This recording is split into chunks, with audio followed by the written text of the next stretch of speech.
Sir, आप महाराजा हरि सिंह का किरदार कर रहे हैं और आपने, जैसा हमने कॉन्फ्रेंस के दौरान सुना कि आपने बताया कि दैविक शक्तियाँ के बारे में कुछ बताया, तो अपने किरदार के बारे में बताइए। आप अतुल जी के साथ नरेशन जब हुआ और किरदार आपने सुना तो कैसा लग रहा है? देखिए, ये कुछ जैसे मैंने दैविक शक्तियों की आपसे बात की, ऐसे ही कुछ स्पिरिचुअल चीज़ें जो इसके अंदर मैं बताना चाहूँगा और लोगों को सुनकर अच्छा लगेगा। बचपन से ही जो मेरे अंदर एक चीज़ आई कि क्योंकि मैं जम्मू का रहने वाला हूँ और मैं जिस स्कूल में पढ़ा हूँ उस स्कूल का नाम था महाराजा हरि सिंह एग्रीकल्चर कॉन्वेंटियन स्कूल नागबनी। जम्मू का बहुत बड़ा स्कूल था।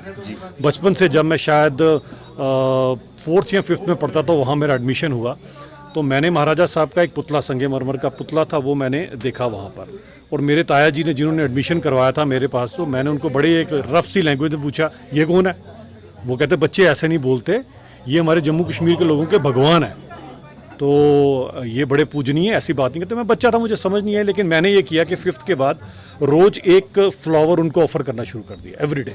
और the day I use to forget, तो उस दिन टीचर से पिटाई होती थी, तो I carried that thing in my mind.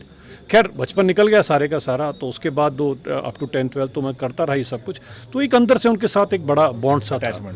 लेकिन कहीं ना कहीं हिस्ट्री में उनके साथ बड़ी एक जस्टिफिकेशन नहीं हो पाई है। जिस हिसाब के वो इंसान थे, उनके बारे में अगर कोई पढ़ेगा इतिहास में, तो कई सारी ऐसी चीज़ें हैं। सबसे बड़ी चीज़ आपको मैं बताता हूँ कि हिंदुस्तान में सबसे पहले अगर किसी ने सो कॉल्ड, जिन्हें नीची जाति कहा जाता है, उनको अगर पहली बार किसी ने मंदिरों में आना दिया इस पूरे हिंदुस्तान में, तो महाराजा हरि सिंह ने आने दिया। यहाँ जम्मू कश्मीर में सबसे पहले आने दिया था।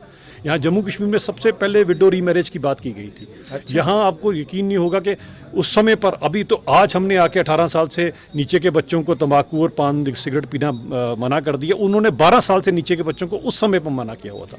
तो उनके बारे में इतना कुछ है, और उनमें वो शक्ति थी अंदर से, वो समझ सकते थे हर एक चीज़ में कि क्या इसका इफेक्ट होगा आने वाले वक्त में।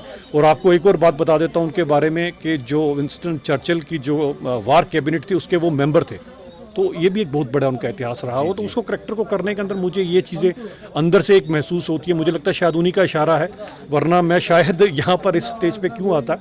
तो अब मुझे एक मौका मिला हुआ, और किस खुशकिस्मती ये है कि हम एक ऐसे डायरेक्टर के हाथ में हैं जो एक्सपीरियंस भी हैं और भले भी हैं, और दिल भी उनका एकदम पवित्र है।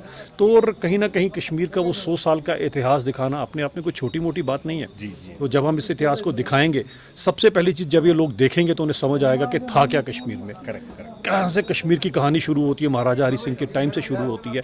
और बीच में हरि सिंह जी के बारे में जब दिखाया जाएगा तो उनका कितना लंबा, मतलब जो आपने बताई उनकी जर्नी, या जो आपने उनका प्रोफाइल बताया महाराजा जी का, हरि जी का, तो वो कितना ज़्यादा दिखाएंगे इस वेब सीरीज़ में? देखिए, मुझे लगता है इस पूरी वेब सीरीज़ में मेन उन्हीं से शुरू होता है हर एक चीज़। क्योंकि जम्मू कश्मीर की जब हम बात करते हैं तो जम्मू कश्मीर का इतिहास ही उन्हीं से शुरू होता है, और विलय से लेकर हर एक चीज़ तक। जब जम्मू कश्मीर का विलय हिंदुस्तान में हुआ, उस समय अधूरा विलय हुआ था, तो वो किस तरह से किया गया और क्या उन पे मुसीबतें आई, किस तरह के प्रॉब्लम्स रही, उस समय की सियासत कैसे रही, पाकिस्तान क्या षड्यंत्र करता था, तो यहाँ से क्या प्रॉब्लम आती थी, और किस तरह से वो सब चीज़ें करते थे बेचारे, और कितनी मुश्किल से उनका ये दौर गुजरा, वो चीज़ बताना बड़ा ज़रूरी है लोगों के बीच में। क्योंकि कहीं ना कहीं पूरी दुनिया जाननी चाहती है कश्मीर के बारे में, और ये गर्ग साहब ने एक बड़ा डेयरिंग काम किया है कि वो ये चीज़ लाकर लोगों के आगे दिखा रहे हैं। और मुझे पूरी उम्मीद है जब ये सीरीज़ बन जाएगी तो पूरी दुनिया की जो कश्मीर के बारे में एक नोशन है वो बिल्कुल बदल जाएगी। ये मैं आपको बताता हूँ। Thank you sir.